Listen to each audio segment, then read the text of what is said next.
మాఘపురాణము 19వ అధ్యాయము. మునుల వాగ్వాదము. గృత్నుమద మహర్షి జహ్నుమునితో ఇట్లు పలికెను. పోయి వినుము. గోమతీ నదీ తీరమున పవిత్రమైన నైమిషారణ్యము కలదు. అచట బహువిధములైన లతావృక్ష గుల్మము ఎన్నెన్నియో ఉన్నవి. అచట నుత్తములైన తపోధనులెందరో నివసించుచుండరి. తమకు నచ్చిన తపమును యాగమును చేసుకొనుచుండరి. జ్ఞానము వైరాగ్యము ఇంద్రియ నిగ్రహము కలిగి సర్వోత్తములైన వారితో పరస్పరము నేనెక్కువ అను వివాదము కలిగెను.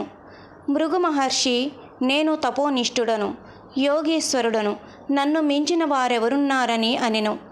గౌతముడు, నేను అందరికంటే పెద్దవాడను, బ్రహ్మకల్పము పూర్తియగు వరకు తపమును చేసినవాడను, నేనే గొప్పవాడినని పలికెను. లోమసుడను ముని నాకు సమానుడు లేడు, నేను మునులకు గురువునని ప్రకటించెను. గార్గ్యుడను ముని సభలో నిలబడి వేదశాస్త్రములన్నీయు నాకు వచ్చును, కావున నేనే ఉత్తముడనని అనెను.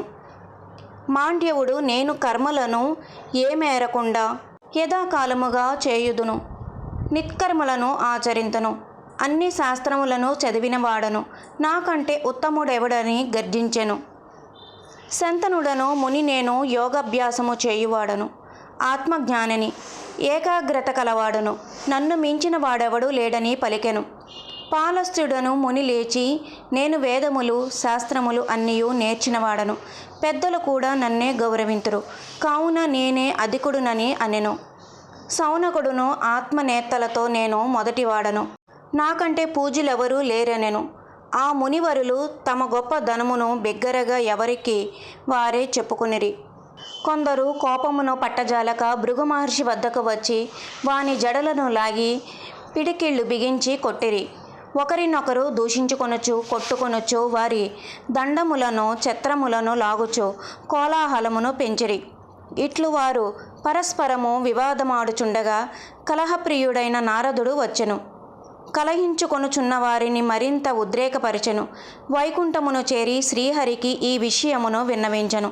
శ్రీహరియు, నారద, ఆ మునులు జ్ఞానులైనను నాయకుడు లోబడి కలహించుకొనుచున్నారు. వీరి వివాదము ఉపాయముచే ఉపశమింపజేయవలెను. నాకిష్టులైన సనక, సనందన, సనత్కుమార, సనస్సు జాతులను వారిని వివాదపడుచున్న మునీశ్వరుల వద్దకు పంపుదును. వీరు నలుగురు ఎల్లప్పుడూ 5 సంవత్సరముల వారగునే ఎందురు. వీరి బాల్యమున చతుర్యుగములెన్నియో మార్లు గడిచినవి. వీరితో బాటు వృద్ధుడు బుద్ధిశాలియగు మార్కండేయుని కూడా పంపుదును. అతడు 7 మహాకల్పములు జీవించువాడు. మునులకు మార్కండేయునకు వివాదము జరుగును. నారద, నీవును అచటకు పోయి చూడుము అని పంపెను. మార్కండేయ మహర్షి వివాదపడుచున్న మునుల వద్దకు వచ్చెను. కొత్తగా వచ్చిన మార్కండేయ మహర్షిని చూచి వివాదపడుచున్న మునులు వివాదము ఆపి అస్పష్టములైన మాటలతో వానికి గౌరవమును చూపిరి. మార్కండేయుడును వారందరినీ కుశల ప్రశ్నాధికముతో శాంతపరచెను. ఇట్లు కొంతకాలము గడిచెను. కొంతకాలము గడిచిన తర్వాత బ్రహ్మజ్ఞానులకు సనక, సనందాది మునులు నలుగురును అచటకు శ్రీహరిని కీర్తించుచూ వచ్చిరి. మార్కండేయ మహర్షియు వారిని చూచి ఎదురెళ్ళి నమస్కరించి ఆర్యపాద్యములచే పూజించెను. వారి పాదములు కడిగిన నీటిని తన తలపై జల్లుకొనెను. ఇట్లు తమకు పాదాభివందనము చేసి గౌరవించుచున్న మార్కండేయుని చూచి సనకాది మునులాశ్చర్యపడి ఇట్లనిరి. మార్కండేయ, మునీంద్ర, నీవు వయోవృద్ధుడవు, మునులలో ఉత్తముడవు. 7 మహాకల్పములు నీ ఆయుష్కాలము. ఇట్టి నీవు బాలురమైన మాకు నమస్కరించి పాదోదకమును నీ తలపై చల్లుకున్నావేమి? వృద్ధులు బాలురకు ఎదురు ఎల్లుట నమస్కరించుట చేయరాదని శృతివాక్యమున్నది కదా, మేము 5 ఏండ్ల వారమే కదా అని పలికిరి. ఇట్లు సనకాదులు పలికిన మాటలను విని మార్కండేయ మహర్షి ఇట్లనెను. మునులారా, ఒక్కొక్క దినము గడుచుచుండగా ప్రాణుల ఆయుర్దాయము కొండ నుండి స్రవించు నీరు వలె తగ్గిపోవుచున్నది. 21 కల్పములు జీవించినను మృత్యువు తప్పదు. ఇందా సత్యము లేదు. ఎక్కువ వయసు ఉండుట వలన ప్రయోజనమేమి? వేదశాస్త్రములను చదువుట చేత లాభమేమి? యోగమును పాటించుటచే ఉపయోగమేమి? తపము చేత కర్మానుష్ఠానముచే ప్రయోజనమేమి?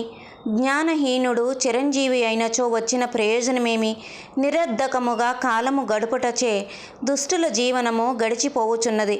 జ్ఞానమును సంపాదించువాడే ఎక్కువగా, వ్యర్థముగా అజ్ఞాని అయి ఎక్కువ కాలము గడిపిన వాని గొప్పదనమేమున్నది?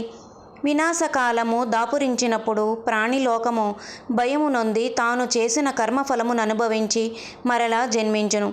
నిత్యము కాని దేహముతో విష్ణు కథా ప్రసంగము చేయువాని బ్రతుకు సార్థకమైనది.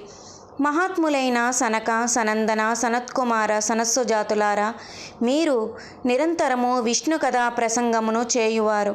నిత్యము ఆయనను తలచి నమస్కరింతురు. శ్రీహరి ఎల్లప్పుడూను నీ హృదయ పద్మములందే ఉండును. మేము క్షణకాలమైనను విష్ణువును స్మరింపము, శ్రీహరి ప్రసంగములను కూడా చేయము. విష్ణు కథను విడువని బాలుడైనను వృద్ధుడే.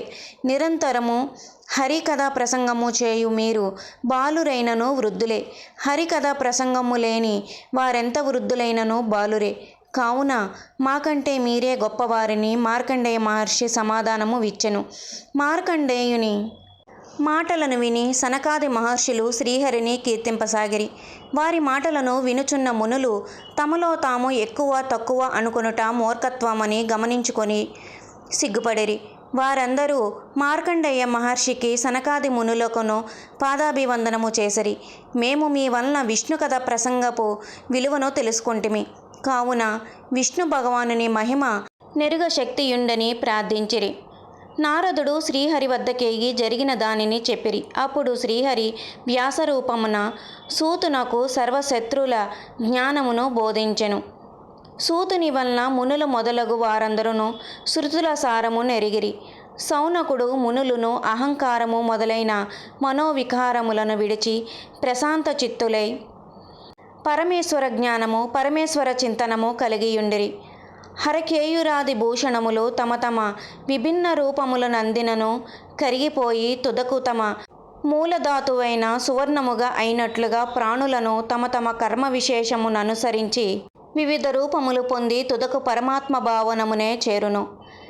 వేదాంగములను సర్వశాస్త్రములను అభ్యసించి పరమాత్మ మహత్యము నెరిగి పరమాత్మ చింతనమును చేసి భగవద్ అనుగ్రహము నొందుటయే జ్ఞానమునకు ఫలితము.